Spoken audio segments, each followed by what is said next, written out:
I'd just like to start by thanking the Kwahi organizers for having me here today. It's a true honor, and also to be sharing this panel with my colleagues. It's really lovely. And I'd like to also give one special thanks to Mary O'Connor, who was incredibly helpful in helping me to be here today. So thank you, Mary.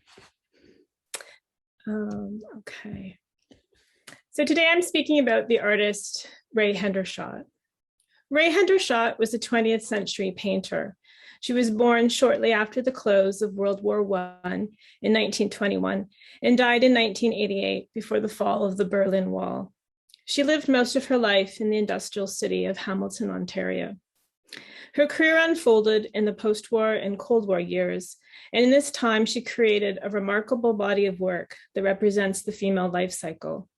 Her vision, spanning the prosaic and mythic, is rich in humor, humility, and love. In her lifetime, the full import of her work was not seen, but today such work appears as a bold and ambitious undertaking, part of the immense and varied feminist project of her time. I'm particularly reminded of Linda Naucklin's article, "Why Have There Been No Great Women Artists?" With similar matter-of-factness and wit, both women bring attention to the limits of the masculine viewpoint. They perceived the necessity of breaking beyond the guarded formalism of their disciplines to relate women's experiences through more commonly objective forms of understanding. I missed moving to this image. Hendershot's 1960s oil on canvas, The Judgment of Paris, is a quietly unsettling work that deftly speaks to the inappropriate construct of the ever-absent great female artist. The painting's classical theme is a recognizable motif of great art. The women are creative figures, fertile and alert, and they stand there, three goddesses, beautiful and vulnerable in their nakedness, waiting to be seen.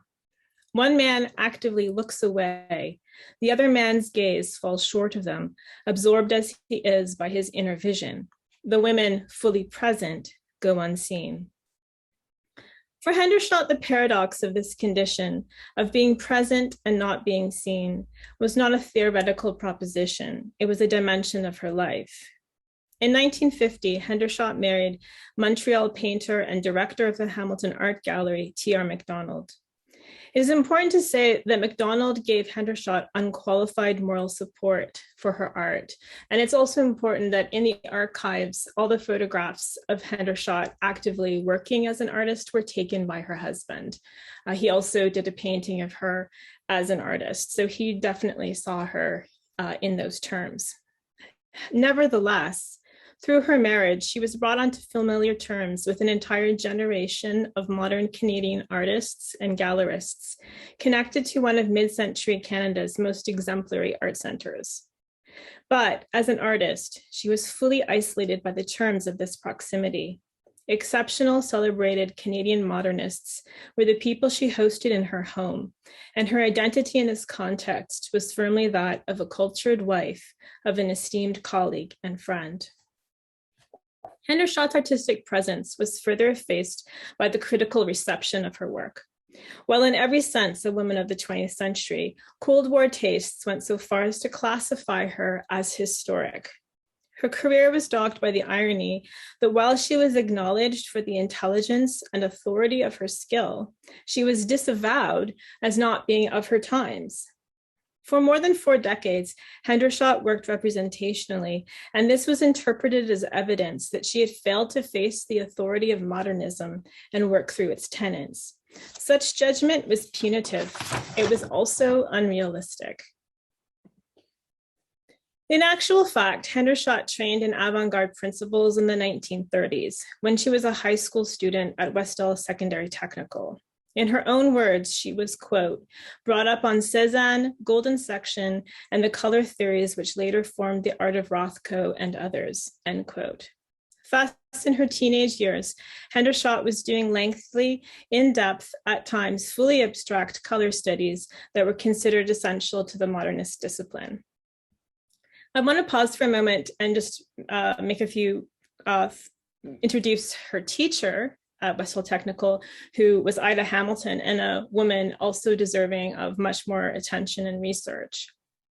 Ida Hamilton, her teacher at West Hill Technical, was an art educator, a pioneer in art therapy, the art director at West Hill Technical, and a founding organizer of the Hamilton Weavers Guild. She was also an artist who searched for the newest in art and ideas. In the 1930s, she studied with Hans Hofmann in Gloucester, Massachusetts, being among the first Canadians to do so.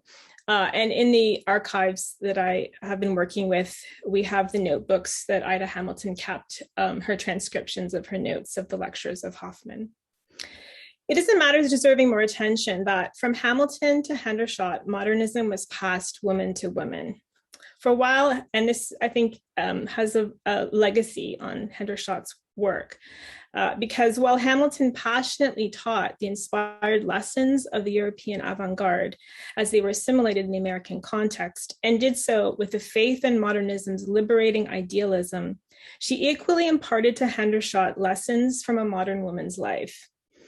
In a biographical fragment of her teacher's life, Hendershot writes, quote, "Ida cared for her mother. I remember her saying she would get her mother's breakfast, go home from West Hill, get lunch, the shop, and home from supper. And after supper, her mother would say, 'Why don't you paint a while?' And she would say to me, 'Rae, I was drained,'" end quote. Hendershot understood herself as a modern artist, but it was an identity that came with contradictions, and these she confronted and expressed in her art. True to modernism, Hendershot was a formalist of the highest rank, as subtle as she was restless. Indeed, it is a mark of her ongoing experimentation that she never developed a fixed style. Hendershot's 1947 oil on canvas, The Orphanage, exhibits the pillars of modern formalism. The painting's flatness is preserved. Shapes are concise, placed with bold design on the picture plane. Definition is achieved through the contrast of local color. Modeling with value is kept to a minimum.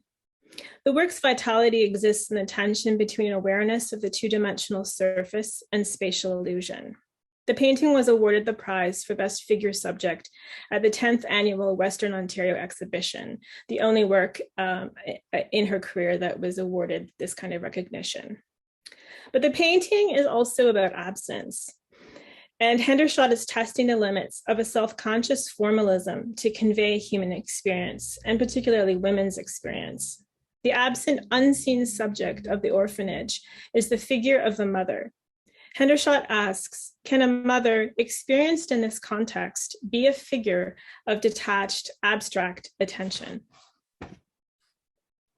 The Orphanage can be compared to the late oil on canvas, which we're seeing now, Esther in a Red Coat. It's from the 1980s. The work is a formalist tour de force. The crisp repetition of verticals is more challenging than the Orphanage's large overlapping blocks. The slope of the red coat only subtly deviating from the vertical schema.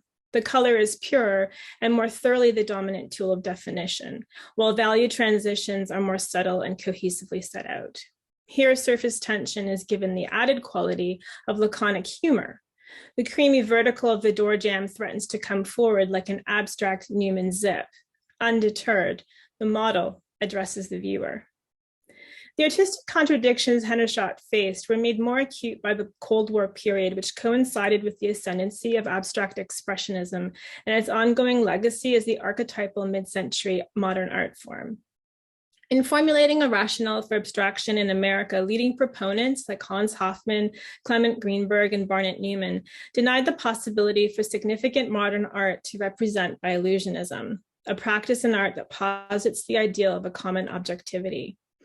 Instead, the drama of abstract art was the artist's encounter with his own experiences within a very narrow, specialized world, the world of the discipline itself. When Barnett Newman summarized these beliefs, quote, "Instead of making cathedrals out of Christ, man, or life, we are making them out of ourselves, out of our own feelings," end quote. He brought their latent inconsistencies to light. Theories of abstract art acknowledged formal principles as the only potential form of objectivity. At the same time, the novel works of abstract expressionism demanded to be seen as heroic and meaningful, and as such wholly relied on a traditionally defined history of male genius. In the late 60s and 70s, Hendershot created a series of 4 paintings on the theme of Demeter and Persephone. They form the core of her mature oeuvre. In these works, she confronts the crisis of the female modern artist, one who seeks liberation through the creative expression of subjective experience, but who must equally seek to be seen in more objectively defined terms. Begun in the late 60s, the oil on canvas Demeter and Persephone is the first of the works in this series.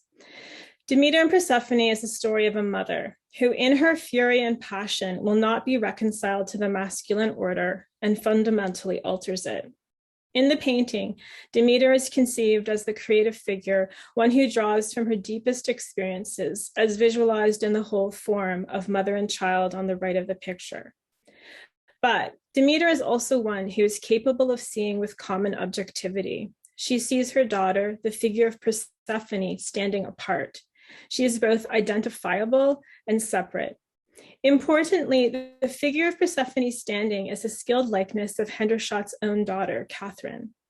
At the same time, at this moment of profound female recognition, the male figure in the center of the canvas looks away. Just as Demeter resurrects her daughter from the dead, so too the female artist must work to restore women's lives from obscurity.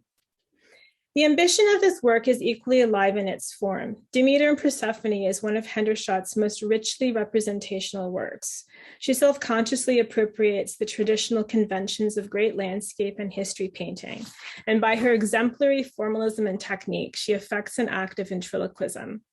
The work appears to speak as a newly discovered history, a history in which women's lives and creative genius are the recognized subject. As a modernist faced with contradiction, Hendershot is at the forefront of postmodern exploration of artistic forms that lie between history and fiction. The fourth and last work in the Demeter and Persephone series is the 1974-75 oil on canvas Woman with Sketchbook. It is among Hendershot's most challenging works. From a palette of sunset hues emerge the raw experiences of bitterness and isolation.